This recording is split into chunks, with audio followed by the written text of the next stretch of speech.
The Local Show, sponsored by Victory in Motion, home of knee repair, not knee replacement, on News Radio 570 WSYR, on 106.9 FM, and live everywhere on the iHeartRadio app. The Local Show features in-depth conversation with business owners, employees, and influential business leaders throughout Central New York, exploring their successes, challenges, and reasons for doing business right here in our growing community. The Local Show is produced locally by Zoe Advertising. Now your hosts, Tom and Steve. New person to the show right now, Phil Brady, manager of Bontton Glass Company. You know, Phil, I have heard of Bontton, but I don't know exactly what you do. Yeah, so Bontton has worn a bunch of different hats over time. Oh, yeah? I think your last guest I overheard, they used to do car upholstery and glass. Oh, no kidding. I remember that.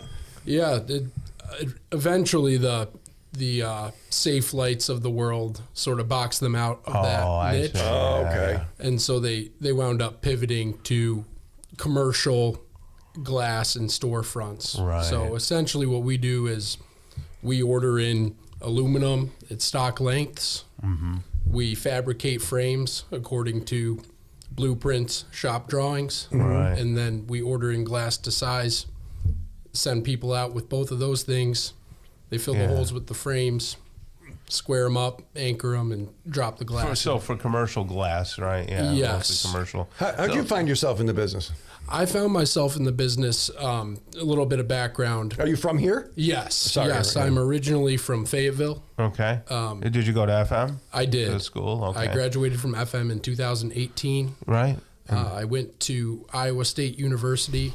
Why Iowa That feels State? random. Yeah. Why Iowa State? Yeah, I wanted to be a farmer in high school. And That's awesome. Yeah, so I worked for a man named Dan Palladino. Oh, yeah. We know Dan real well. Yeah. Yep, and this was before he started the brewery. Okay. He was just farming. So he taught me how to drive a tractor. Nice. I was sort of his little, he was my mentor. Right. Gotcha. And so I decided I wanted to study agriculture in college in some sense. Right, yeah. And that, I decided on a major agricultural business because Very nice. business is something I'd been around with my father. Mm-hmm. It interested me, along with agriculture. And So you didn't go to Morrisville like every other agriculture person I've ever met. You want to get away. I wanted to get away a little bit. Okay, yeah. So I was looking at schools like Penn State, Purdue, Yeah. Iowa State, and I just felt the most at home there. Did you like Iowa as a state in general? I loved it. That's kind of cool. Are you a Cornhusker? No, I'm a Cyclone. Okay. But it's not as full of beauty, I would say, as New York. Oh, okay. Right. But the people there are phenomenal. Everyone is looking to help everyone. Nice. Everyone's very welcoming and kind, and being so far away from home, that made a big difference. So you came back and said, the heck with farming, I'm going into glass. How'd that happen? Yeah, so I came back. I worked for a company called Farm Credit East as a loan officer. So I did use my degree for a couple of years. I mostly Amish folks were my customers, so I was in Amish households most days. So you loaned money to Amish people? Yes. Did they pay you back in like religiously? No, but like with money? Yeah. They the Seneca County Amish, the population I worked with, they all have Social Security cards, checking accounts. I think that church, among many others, realized it's tough to farm and buy land. Correct. In this era without some sort of credit. Yeah. And I did that for 2.5 years. And then the last 6 months of my employment there, I was talking to my dad. He had sold a pharmaceutical label printing business in 2022. Mm-hmm. And he missed having that itch to scratch owning a business. Yeah. And so he had talked to his CPA. And they said, hey, here's an opportunity. And you got the lead on Bontton? Exactly, through him. Okay. And we started meeting with the prior owner, who is still on board with us, thank goodness. And we all got along great. Right. It seemed like he was very confident in his people there, which was a concern of mine going into something like this. Sure.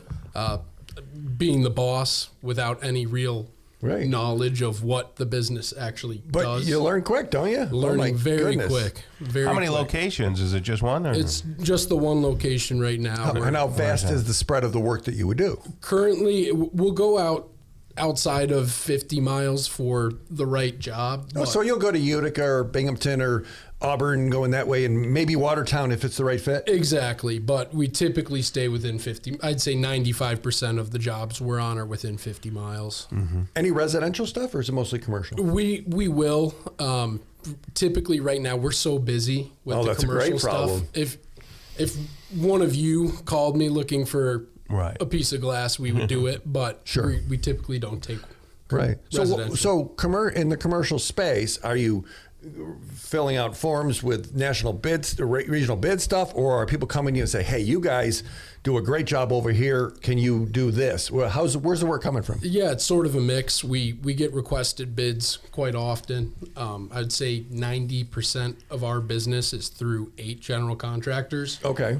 So those guys, when they have a job locally, they're reaching out asking for bids. There's also a really great resource, the Syracuse Builders Exchange. We've had them. We had Earl Hall Jr.'s been on the show before. Fantastic. Yeah, we know Lisa over there. We know those folks. They're great people. And they're constantly posting jobs and bid dates. So there's numerous different channels we can go through. Right. You don't do anything with auto glass then? Auto glass is not in your purview. That's correct. So you've got the sweet spot, and it's commercial. Is that called flat glass? I mean, you calling it the right thing? Yeah, it's just, I've only heard it referred to as glass. Okay. Most new construction are using insulated units. Mm-hmm. So that's just a 1/4 inch pane, half inch of air, 1/4 inch pane. What's the biggest challenge in the business these days? Supply for us. Where does it come from? Where does glass originate? So the glass itself, we order to size from various suppliers. Domestically or internationally? Domestically. Okay. There's a big glass plant that makes these huge panes in Geneva, New York. Oh, that's not far. It's called Guardian, and they have a kiln that goes 24/7, 365. If they shut it down, it's dead. So is it custom, or do you take a big piece and cut it into smaller pieces? So we don't cut. There's a middleman who we buy from. They take those huge panes and they either temper it or laminate it, and we buy from them. Yeah. What's your favorite part of the business? The people. Really? I love the people I work with. I mentioned that the prior owner had mentioned he had good people, and I was blown away. It exceeded any expectation I had. So it's a good culture, and we were talking here last week, and you were saying, if someone was in the business and knew some things about glass, boy, we could use a few extra people. Yes. Is that okay to put out there? Yes, please do. Okay, and have a conversation. So they may not have to be a glass blower, but if they're used to construction, used to working hard, and can be taught in this niche, you'd like to have a conversation with them? Yes. We're currently hiring for attitude. If you can read a tape measure, that's bonus. Any skill is bonus, but you can teach anything. That counts me out, Tom. So, Phil, thanks for joining us. Bontton Glass, you can find it online at bonttonglass.com and send an inquiry there if you need to. So thanks for joining us. Thank you for having me.